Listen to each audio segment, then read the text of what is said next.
It can be said that there existed a large Hindu temple prior to the construction of existing structure. Archaeological survey of India ASI Gyanvapi মসজিদ কমপ্লেক্সের পরীক্ষা করে এই সিদ্ধান্তে পৌঁছেছে যে ওই স্থানে আগে একটি হিন্দু মন্দির ছিল। গত মাসে সিল দিয়ে মুখবন্ধ খামে এএসআই তাদের রিপোর্ট আদালতে জমা দিয়েছে। সেই রিপোর্টের ফটোকপি আদালত গত বৃহস্পতিবার মানে 25শে জানুয়ারি ওই জমি বিরোধ সংক্রান্ত বিষয়ে মামলাকারী হিন্দু আর মুসলিম সম্প্রদায়ের প্রতিনিধিদের দিয়ে দিয়েছে। এর আগে 2023 সালের জুলাই মাসে বেনারস জেলা আদালত মসজিদটিকে বৈজ্ঞানিক পদ্ধতিতে পরীক্ষা করার নির্দেশ দিয়েছিল এএসআইকে। দর্শক বন্ধুরা, আজকের এই প্রতিবেদনে আমরা এই বিতর্কিত জ্ঞানব্যাপী স্ট্রাকচারের ঘটনাক্রম মানে কোর্টের কেস নিয়ে কিছু বলছি না, সেটা নিয়ে আমরা আরেকটা প্রতিবেদন করব। কিন্তু আজকে এইটুকু জেনে নেওয়া দরকার যে জ্ঞানব্যাপী নিয়ে দুটি প্রধান মামলা করা হয়েছিল, একটা 1991 সালে আরেকটা 2021 সালে। 2021 সালের মামলাটি করেন 5 জন মহিলা যারা মা সিঙ্গার গৌরী, ভগবান গণেশ, ভগবান হনুমান আর নন্দী মহারাজকে পূজা করার জন্য অনুমতি চেয়েছিলেন। আর 1991 সালে যে মামলাটি করা হয়েছিল সেটা হলো এই বিতর্কিত জায়গা স্বয়ম্ভু জ্যোতির্লিঙ্গ ভগবান বিশ্বেশ্বরের মন্দিরকে নতুন করে বানানোর অনুমতি চেয়ে। আর এই মামলাটিতে স্বয়ম্ভু জ্যোতির্লিঙ্গ ভগবান বিশ্বেশ্বর হলেন একজন মামলাকারী। আর এই মামলাটির জন্যই বেনারস কোর্ট এএসআইকে এই বিতর্কিত এলাকার সায়েন্টিফিক সার্ভে করার অনুমতি দেয়।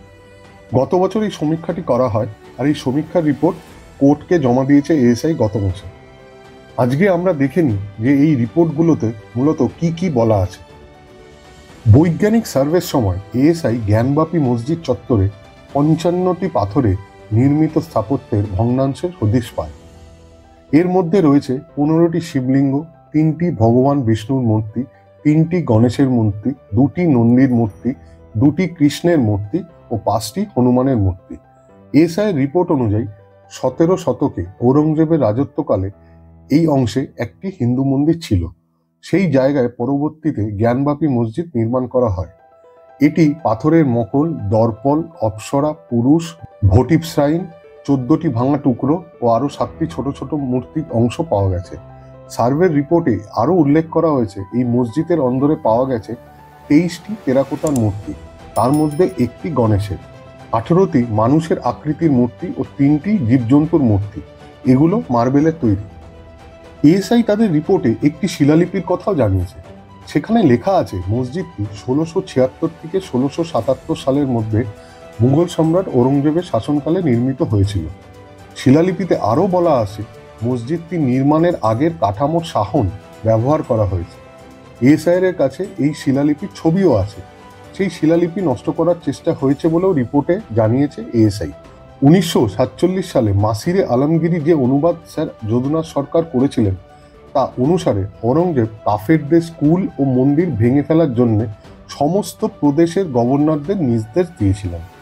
ওই বইয়ের 55 পৃষ্ঠায় বলা হয়েছে 1669 সালের 2 সেপ্টেম্বর বাদশার নির্দেশে তার লোকজন কাশী বিশ্বনাথ মন্দির ভেঙে দেয়। এএসআইয়ের সমীক্ষায় মোট 34টি শিলালিপি পাওয়া গেছে। এএসআইয়ের রিপোর্ট অনুযায়ী এই সব আসলে হিন্দু মন্দিরের পাথরের শিলালিপি, যেগুলো মসজিদ তৈরির কাঠামো নির্মাণের সময় ব্যবহার করা হয়েছে। আর তার ফলেই দেবনাগরী, তেলেগু আর কন্নড় অক্ষরে শিলালিপি পাওয়া গেছে। কাঠামোর আগের শিলালিপিগুলো পুনরায় ব্যবহার বুঝিয়ে দিচ্ছে যে আগের কাঠামো ধ্বংস করেই নতুন কাঠামোয় এইসব শিলালিপিগুলো ব্যবহার করা হয়েছে। রিপোর্টে বলা আছে শিলালিপিগুলো জনার্দন, বিষ্ণুর অন্য নাম, রুদ্র, শিবের অন্য নাম ও উমেশ্বরের মতো দেবতার নাম পাওয়া গেছে। রিপোর্টে এও বলা আছে 3টি শিলালিপিতে উল্লেখিত মহামুক্তি মণ্ডপের মতো পদগুলো অত্যন্ত তাৎপর্যপূর্ণ। দর্শক বন্ধুরা, এএসআই রিপোর্ট চোখে আঙ্গুল দিয়ে এটা বলে দিয়েছে যে এই জায়গায় একটা মন্দির ছিল, হিন্দু মন্দির ছিল, স্বয়ম্ভু জ্যোতির্লিঙ্গ ভগবান বিশ্বেশ্বরের মন্দির ছিল। সেটা নিষ্ঠুর নৃশংস ঔরঙ্গজেবের আদেশে ভেঙে ফেলা হয়েছিল। কিন্তু আমরা চাই এই বিবাদ যেন আদালতের বাইরে মিটিয়ে ফেলুক দুই পক্ষ, নিজেদের মধ্যে বার্তালাপ করে, কথোপকথনের মাধ্যমে, যেটা অ্যামিকেবল সলিউশন বলা যেতে পারে। আমরা এও চাই যদি এই বিবাদ মিটিয়ে ফেলতে পারে দুই পক্ষ নিজেদের মধ্যে কথাবার্তার মাধ্যমে, তাহলে এই বর্তমান মসজিদকে আরেকটা অন্য জায়গায় স্থানান্তরিত করা হোক, কারণ ওটা একটা হেরিটেজ মনুমেন্ট আর সেটা আজকের দিনে খুবই সম্ভব। ওই মসজিদও আমাদের ভারতেরই অংশ। আমরা চাই ভারতের জয় হোক, ভারতের সভ্যতার জয় হোক, আর ভারতের সংস্কৃতির জয় হোক। ভালো থাকবেন। নমস্কার।